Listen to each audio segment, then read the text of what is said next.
Assalamualaikum warahmatullahi wabarakatuh. Alhamdulillahillazi hadana lihaza wa ma kunna linahtadiya laula an hadana Allah. Wassalatu wassalamu wa rasulullah habibur rahmani wa habibullah wa ala alihi wa sahbihi minallah, amma ba'du.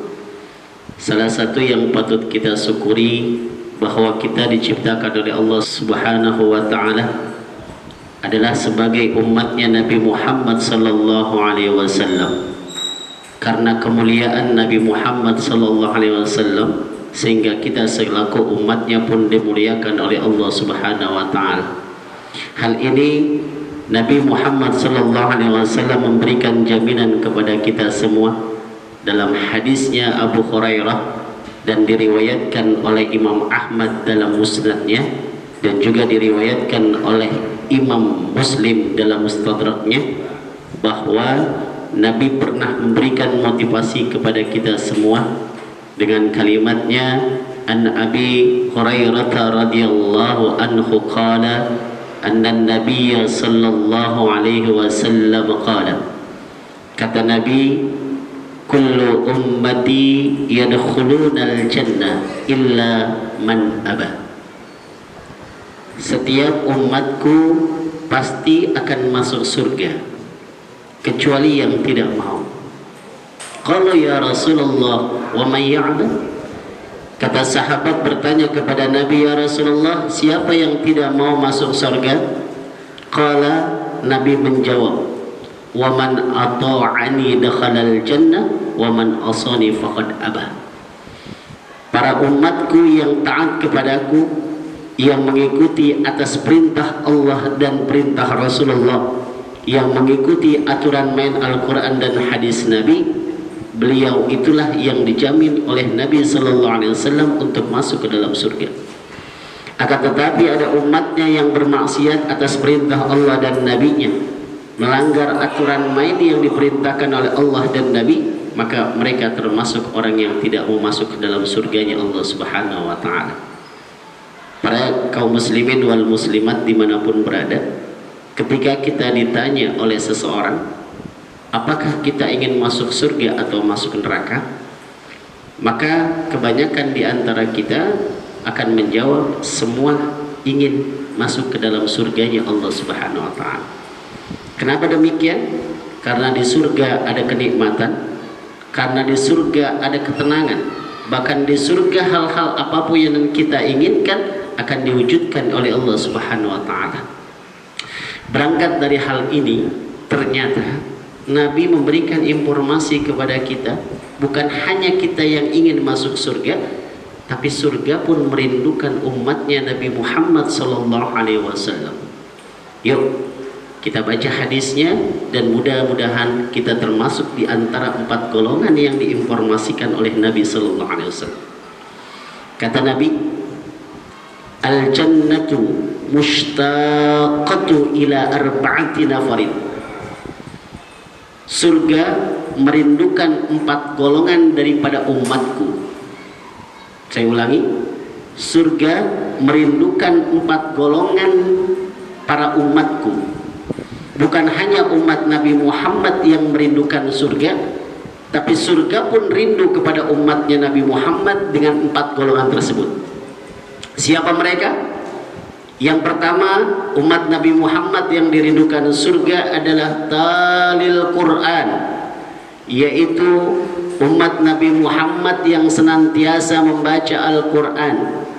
Lihat kalimatnya, talil Quran, bukan yang hafizul Quran, bukan hanya yang hafiz Quran, tapi orang yang senantiasa membaca Al-Quran, yang tidak terputus dalam 1 kali 24 jam 1 hari 1 malam dia beristiqamah untuk membaca Al-Quran. Sering bacanya aja masuk surga dan dirindukan surga, apalagi yang hafizul Quran. Maka oleh karena itu, Ramadan adalah ajang untuk membaca Al-Quran. Ramadan adalah ajang untuk berkompetisi menghatamkan Al-Quran. Ramadan adalah ajang untuk memperbanyak dalam mengkaji dan mempelajari Al-Quran. Maka kalau kita diberikan kesempatan pada saat Ramadan ini, yang tahun lalu misalnya belum bisa menghatamkan Al-Quran, maka berusahalah untuk saat ini bisa menghatamkan Al-Quran. Kalau saat lalu kita belum lancar membaca Al-Quran, mungkin Ramadan ini para teman-teman yang sedang hijrah atau teman-teman yang ingin belajar Al-Quran, maka kita panggil ustadz kita panggil guru kita agar kita bisa belajar membaca Al-Quran, bahkan memahami makna-makna Al-Quran itu sendiri. Bukankah kita seorang ayah yang apabila kerja dari pagi sampai malam hari begitu letih dan capek, tapi perlu kita ketahui bahwa kondisi seorang ayah yang begitu capek dan lelah saat dia mengetuk pintu rumah pulang dari kerja dengan mengucapkan Assalamualaikum, tiba-tiba terdengar suara dari kamar anaknya sedang membaca Al-Quran. Misal anak kita membaca surah Al-Mulk, A'udzu billahi minasyaitonir rajim, Bismillahirrahmanirrahim, Tabarakalladzi biyadihil mulku wa huwa ala kulli syai'in qadir, ilahil ayat. Begitu bahagianya orang tua, seorang bapak yang pulang kerja, bahkan letihnya, capeknya akan hilang ketika mendengar suara lantunan Al-Quran dari kamar anaknya. Maka oleh karena itu, kesempatan kita di bulan Ramadan untuk memperbanyak baca Al-Quran, dan jaminan Rasulullah SAW kepada umatnya, Iqra'ul Qur'ana fa innahu ya'ti yaumal qiyamati syafi'an li ashabihi. Hai umatku, sering-sering baca Quran, karena Al-Quran akan memberikan syafaat nanti kepada sering pembacanya di yaumil qiyamah untuk menolong daripada kesulitan dan kesusahan bagi umat manusia. Maka mudah-mudahan kita yang dipilih oleh Allah untuk senantiasa istiqomah dalam membaca Al-Quran. Yang kedua, golongan yang akan dirindukan surga adalah wahafidhil lisan, orang yang menjaga lisannya, orang yang bisa menahan lisannya dalam mencaci maki, dalam bergibah, dalam memfitnah kepada saudaranya. Maka misal saat ini kita diharuskan memakai masker. Secara filosofi bahwa masker bukan hanya untuk mencegah dari penyakit, masker bukan hanya sebagai penutup antara hidung dengan mulut, tapi secara filosofinya bahwa masker mengajarkan kita agar kita terjaga daripada lisan memfitnah, menggibah saudara muslim. Ramadan sebagai ajang untuk menahan lisan kita.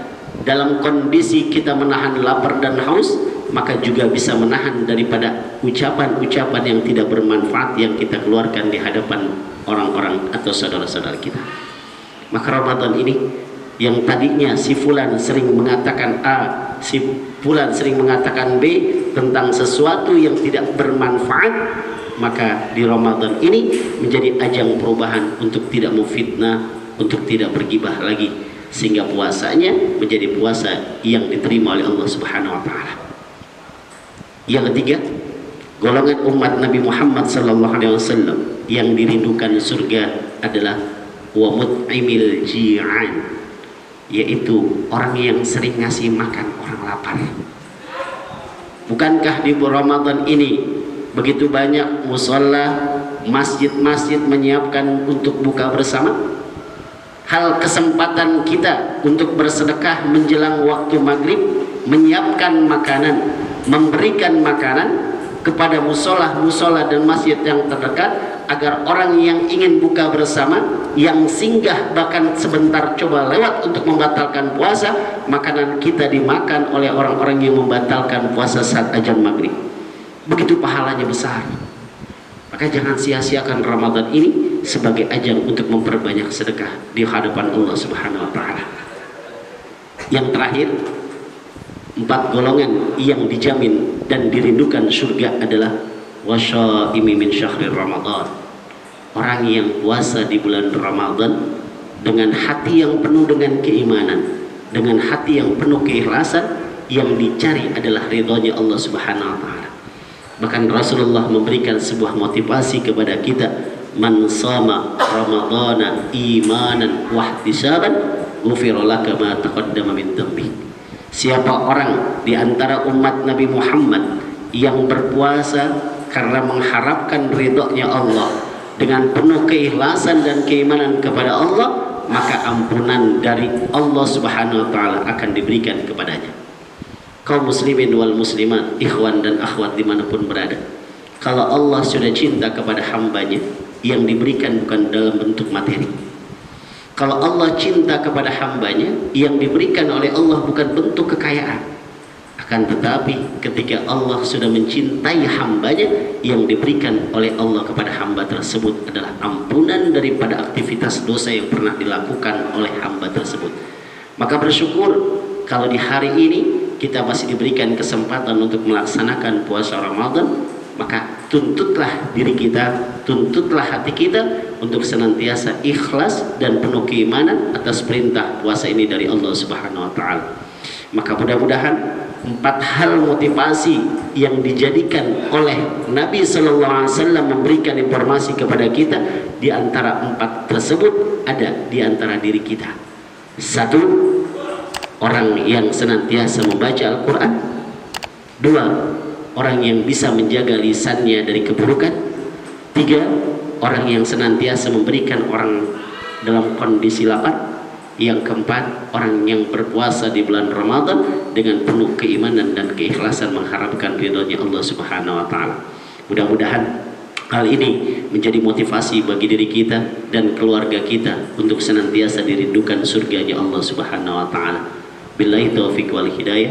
Assalamualaikum warahmatullahi wabarakatuh.